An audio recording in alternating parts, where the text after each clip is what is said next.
पुस्तकं आणि माणूस यांचं नातं अखंड टिकवण्यासाठी आर चॅनलने SST ज्वेलर्सच्या माध्यमातून आणलेल्या बोलकी पुस्तकं या खास कार्यक्रमात या रविवारी पाहूया सुप्रसिद्ध लेखिका सुजाता पेंडसे यांची या वळणावर ही कथा. अभिवाचन स्वरूपा दड्डी. पाहायला विसरू नका आर चॅनल, सर्वांच्या घराघरात, प्रत्येकाच्या मनामनात. नमस्कार. आर चॅनलच्या बोलकी पुस्तके या कार्यक्रमामध्ये मी स्वरूपा दड्डी सर्व दर्शकांचे हार्दिक स्वागत करते. आज मी आपल्यासाठी नवीन कथा घेऊन आलेली आहे. तत्पूर्वी आपण एका वेगळ्या पुस्तकाचा परिचय करून घेऊयात. पुस्तकाचे नाव वा म्हणताना. या पुस्तकाचे लेखक डॉक्टर आशुतोष जावडेकर पेशाने दंतवैद्यक आहेत. जुन्या आणि नव्या साहित्यिकांच्या निर्मितीवर लेखकाचे लेखन आहे.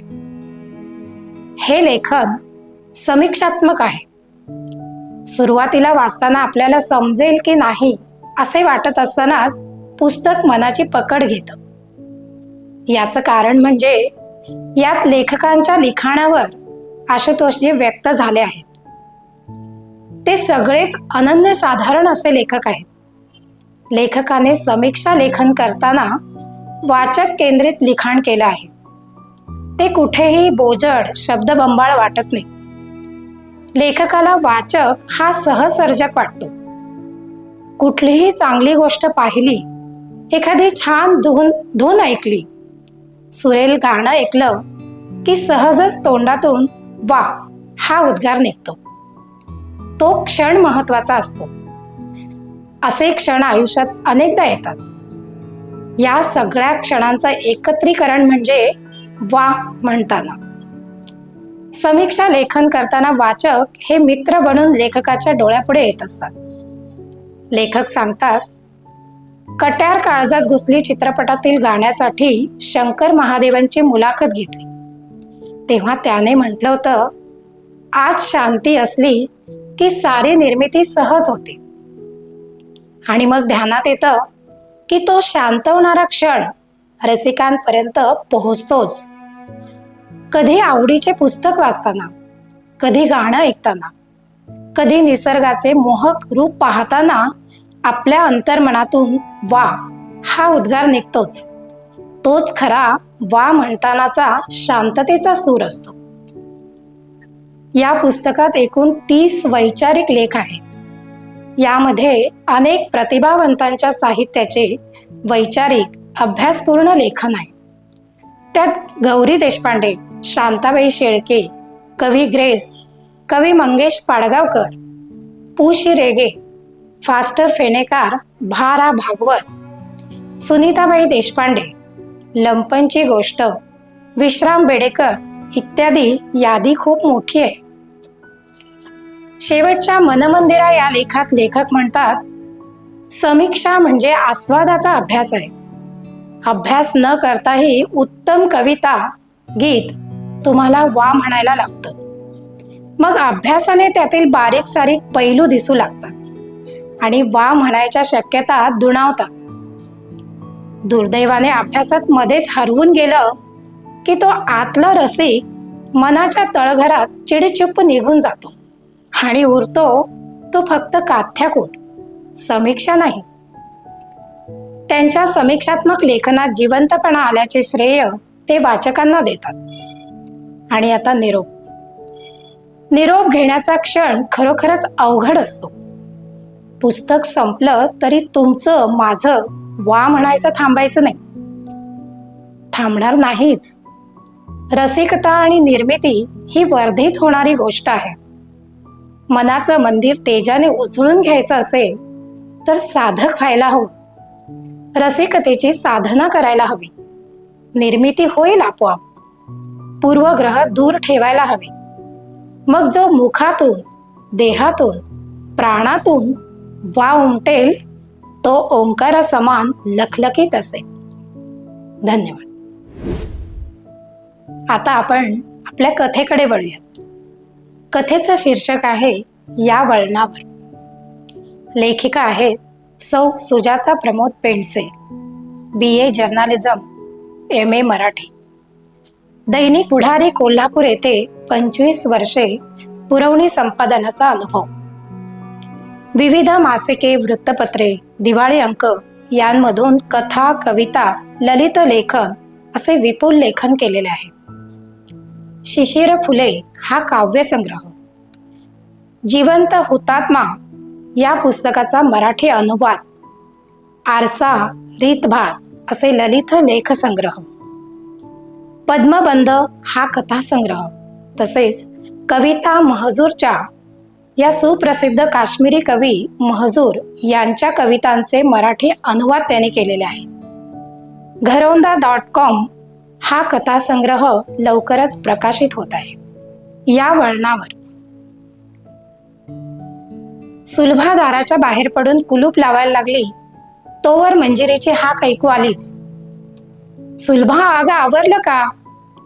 त्याने उत्तर दिलं नाही, कारण त्या 2च मिनिटात खाली पोहोचणार होत्या. तोवर मंजिरी ताईने आणखी 2 हाका मारल्याच. खाली पोहोचताच त्या म्हणाल्या, म्हणजे दम नाही बघ अगदीच तुला. अगं खाली उतरून तरी यायला हवं की नाही? पहिला मजला असला तरी तेवढ्या पायऱ्या तरी उतरायला हव्यातच ना. शिवाय आपण आता तरुण आहोत का? 60च्या घरात पोचलेल्या बायका आपण. तरुणांसारखं पळत सुटता येईल का? झालं बाई तुझं वयाचं पुराण सुरू. अगं 60 म्हणजे काही थकलो का आपण? चांगल्या हिंडत्या फिरत्या तर आहोतच की. तुलाच म्हातारपण आले बघ लवकर. ती नलू बघ अजून कशी चुणचुणीत आहे. आता आपण जाईपर्यंत भिशीची खानपानासकट सगळी तयारी झाली असेल तिची. नाहीतर तू. ए बाई, आता माझ्यावर घसरू नकोस हं. आणि आपण तिघे एकाच वयाच्या असलो तरी मला BP, डायबेटीस सगळं आहे. त्यामुळे मी चपळ नाही तुमच्या एवढी, कळलं? सुलभाताई जरा वैतागल्याच. बरं बाई, मी गमतीने बोलले ग. सोडतो विषय. बरं, नलूची नवीन काही खबर सांगितली नाहीस अजून? मंजिरीताईने सुलभाताईंना बोलतं केलं. नलू बद्दल त्यांना मंजिरीकडे नेहमीच काही ना काही सांगायचं असायचं. आहे बाई काय काय नवीन. नलूची मोठी सून आहे ना पुण्यात, तिचा फोन आला होता. ती सांगत होती वामन बद्दल. काय सांगत होती? अगं नलू पुण्यात गेले की वामन सारखा त्यांच्या घरी येतो. मग नलू, भाऊजी आणि वामन तिघं मिळून हिंडत असतात. नाटक म्हणू नको, सिनेमा म्हणू नको, जेवायला जाणं, ट्रिपला जाणं, अगदी चैन नुसती. नलीच्या मुलाला काही वाटत नाही ग, पण सुनेला राग येतो ना. आपल्या सासूचा हा मित्र तिच्या अगदी डोळ्यात खुपतो म्हणणार. आणि याला नलीलाही समजत नाही आपलं वय काय, आपण करतोय काय. सुलू, पण तुला वाटते तशी ही इतकी गंभीर समस्या मला नाही वाटत बर का. हा ग, वामन तुमच्या दोघींचाही बालमित्र ना, त्यात नलूच्या घरासमोर राहणारा. मग त्यांची मैत्री असण्यात गैर काय आहे ग? शिवाय आता वय तरी आहे का संशय घेण्यासारखं? नलूच्या सुनेचा रागच आहे सासूवर, म्हणून ती काहीतरी सांगत असेल झालं. नलू तुझी तर इतकी जवळची मैत्रीण, तरी असं काय बोलतेस ग तिच्याबद्दल? म्हणजे नलू आता माझ्या बाबतीतही पूर्वीसारखी राहिली नाही बर का. आमचे हे होते तोवर तिचं माझ्याकडे येणं जाणं कमी होतं. पण हे गेले, मग मुलगा आणि सूनही वेगळे झाले. मी अगदी एकटी पडले ना तेव्हा यायचे नेहमी. किती आधार वाटायचा मला. ती स्वभावानं खरंच चांगली आहे ग. पण हा वामन गेल्या वर्षी तिला भेटला ना, आणि मग त्यांच्या मैत्रीचं नवीनच गणित सुरू झालं.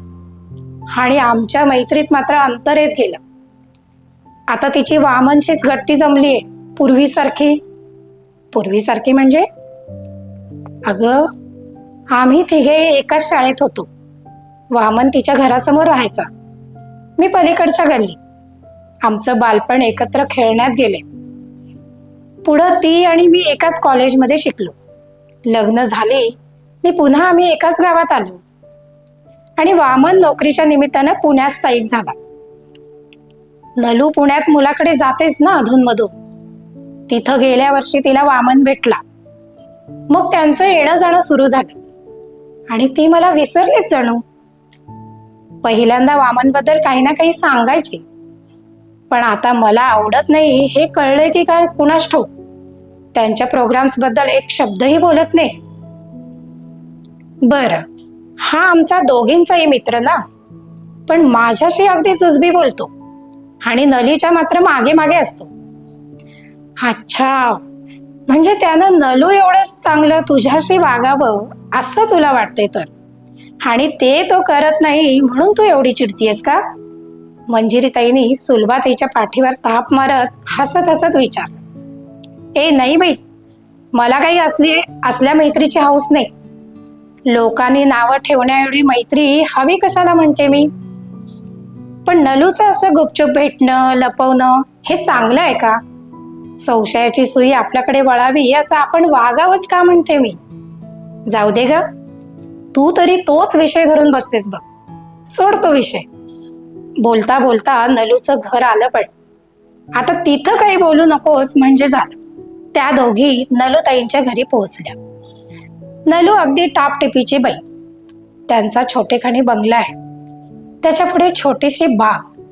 कोऱ्या पान आणि लहान सणीच्या नलूताई 10 वर्षांनी तरी वयाने तरुण वाटतात. हौशी देखील खूप आहे. इथं त्या धाकट्या सुनेसोबत मुलासोबत राहतात. प्रभाकरना म्हणजे नलूच्या नवऱ्याला पहिल्यापासूनच बायकोचं भारी कौतुक. तरुणपणी बायकोला खूप कष्ट पडले, आता तरी तिनं सुखात राहावं असं त्यांना वाटतं. मुलगा चांगलं कमावतो, त्यामुळे आता ते दोघं एकमेकांच्या हौशी पुरवत मजेत जगतात.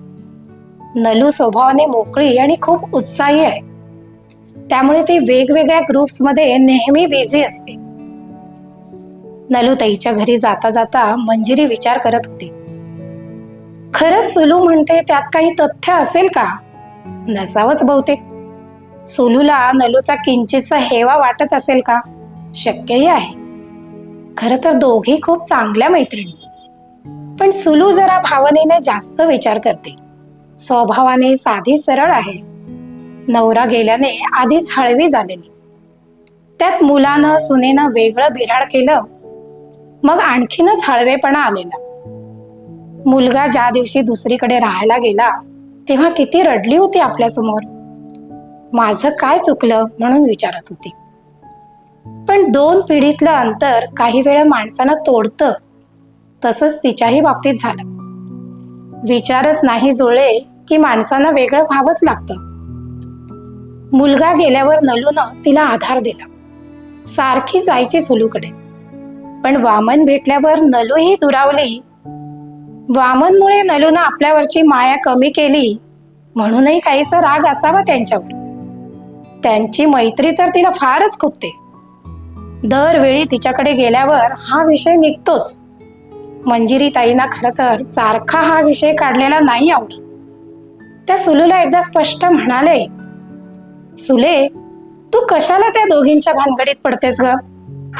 ती दोघं आणि प्रभाकर भाऊजी बघतील ना काय ते. आपण आता शाळा कॉलेजातल्या आहोत का गॉसिपिंग करायला? असं म्हटल्यावर सुलू भडकलीच.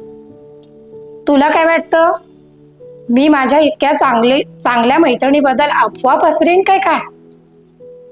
उलट जेव्हा जेव्हा मला कुणी ना कुणी सांगतं तेव्हा मी त्यांचं म्हणणं खोडून काढते. शिवाय मी जे बोलते ते फक्त तुझ्याजवळ.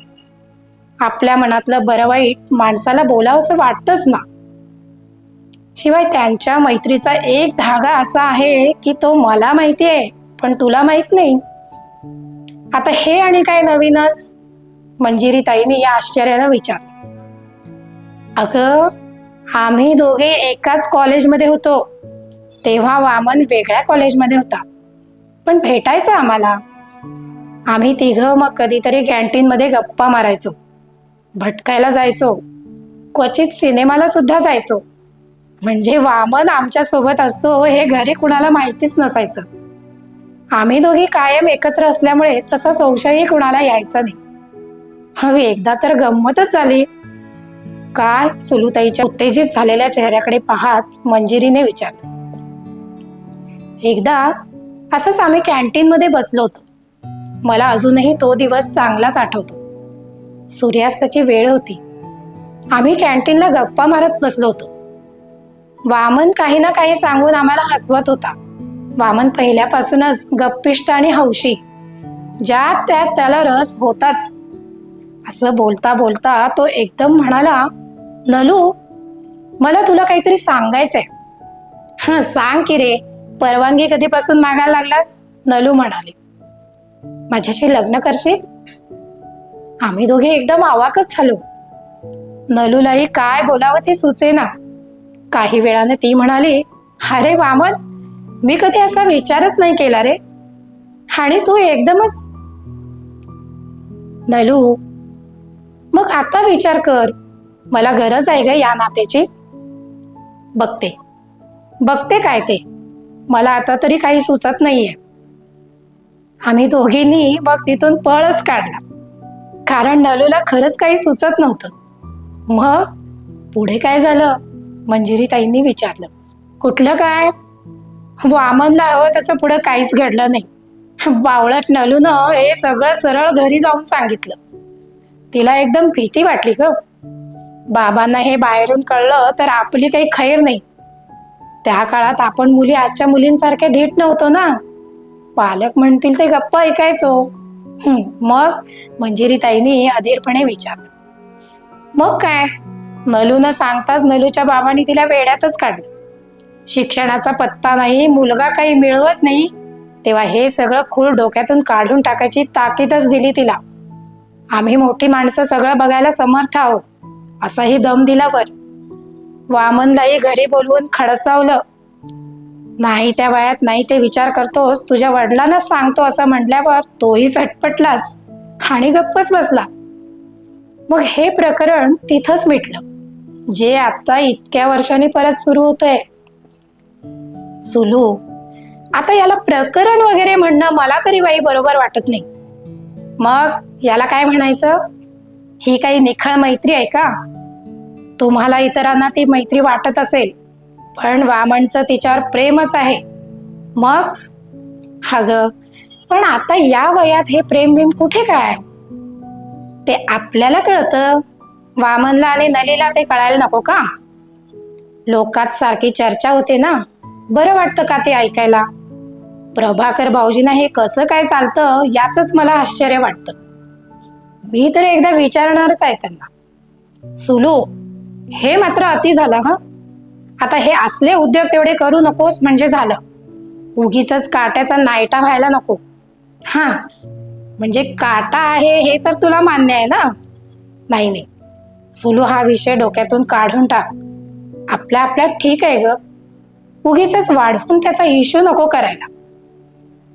बरं बाई, मी काही बोलत नाही. मग तर झालं, सुलू म्हणाली. मंजिरीला सुलूच्या मध्येच आक्रमक होणाऱ्या स्वभावाची भीती वाटायची. भावनेच्या भरात त्या काहीही बोलत, त्यामुळे परिस्थिती बिघडण्याची शक्यता जास्त असायची. आज मधल्या बऱ्याच गॅप नंतर या दोघीच नलूच्या घरी चालल्या होत्या.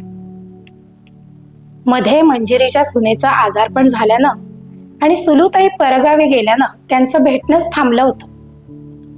आज नलूचाच फोन आला होता. घरात कोणी नाहीये, आपण तिघीच आज निवांत गप्पा मारू, लवकर आवरून या. सुलूच्या हातचे धपाटे नलूला आवडतात म्हणून ते करून त्यांनी डब्यात घेतले. मंजिरी पाटवड्या करणार होती. नलू कढी, खिचडी, पापड असा झकास बेत करणार होती.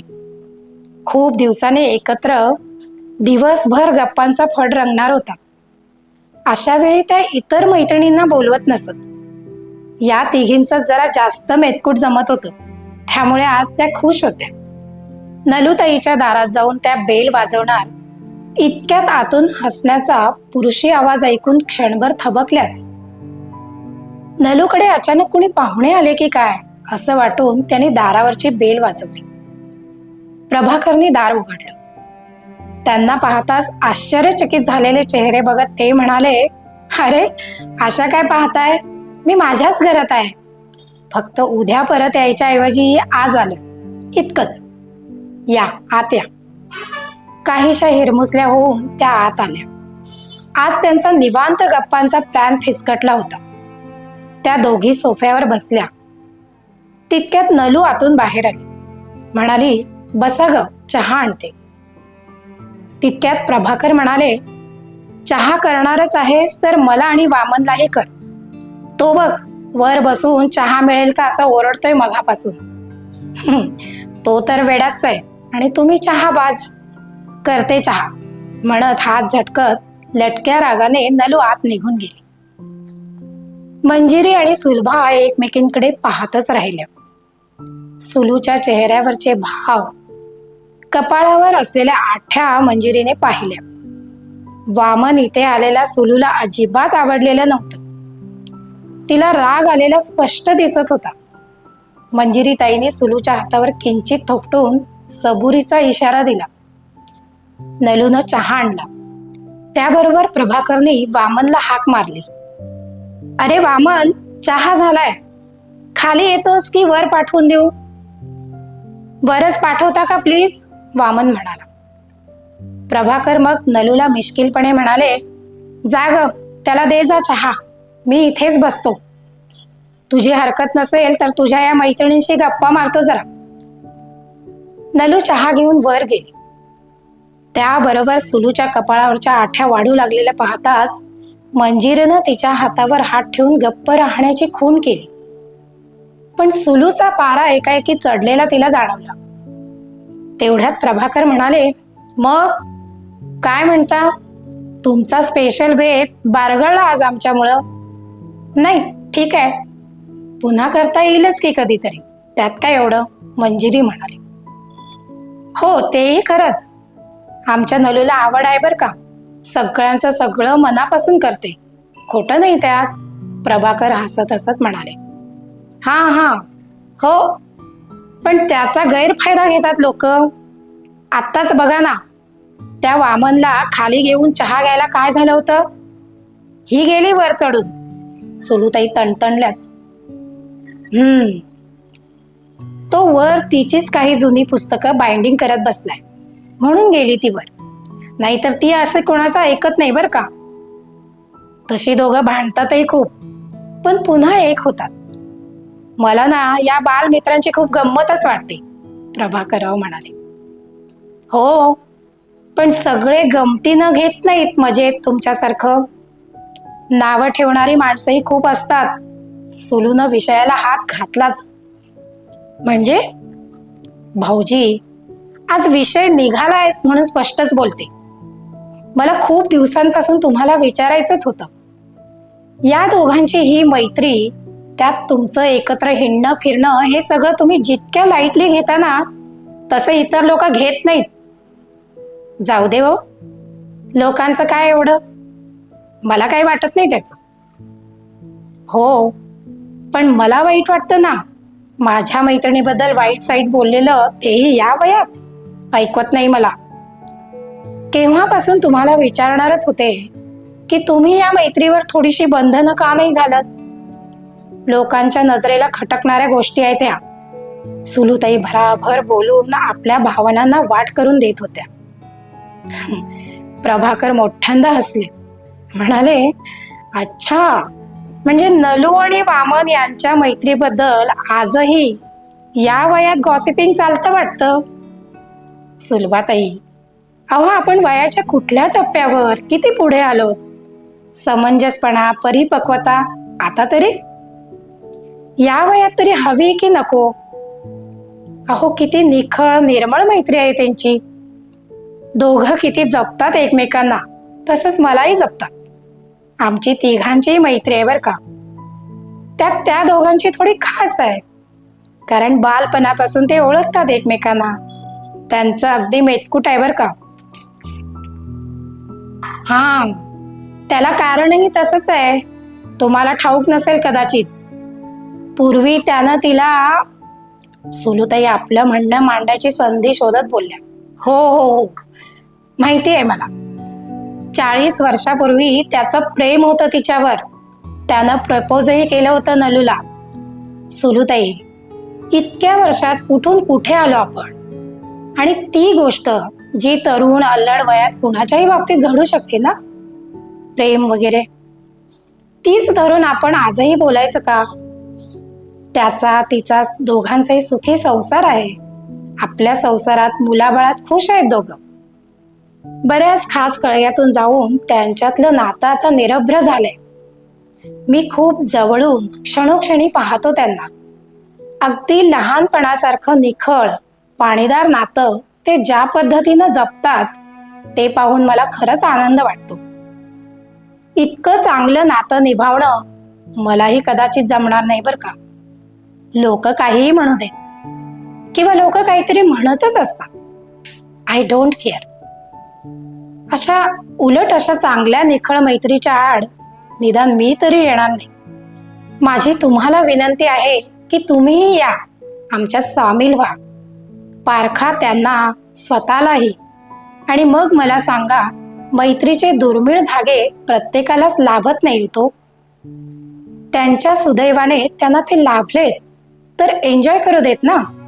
काय प्रभाकर भाऊजींचं बोलणं, त्यांच्या बोलण्यातील सहज स्पष्टता मंजिरीला अगदी पटली होती. पण सुलूला पटते की नाही, की ती अजून वैतागली हे बघायला त्यांनी तिच्याकडे पाहिलं. सुलूताई शांत स्वस्थ दिसत होत्या. बहुधा या नात्याकडे नव्या जाणीवूतून पाहायला हवं, स्वतःलाच एकदा तपासायला हवं हे त्यांना मनापासून पटलं असावं, किंवा ते पटवून घेण्याच्या त्या प्रयत्नात असावेत. सुलूताईंचा शांत चेहरा बघताना प्रभाकर आणि मंजिरी दोघांच्याही चेहऱ्यावर समाधान पसरलं. सुलूला आयुष्याच्या या वळणावरील मैत्रीचे गुपित समजलेले पाहून ती दोघंही एकमेकांकडे पाहून छान प्रसन्न हसले. धन्यवाद.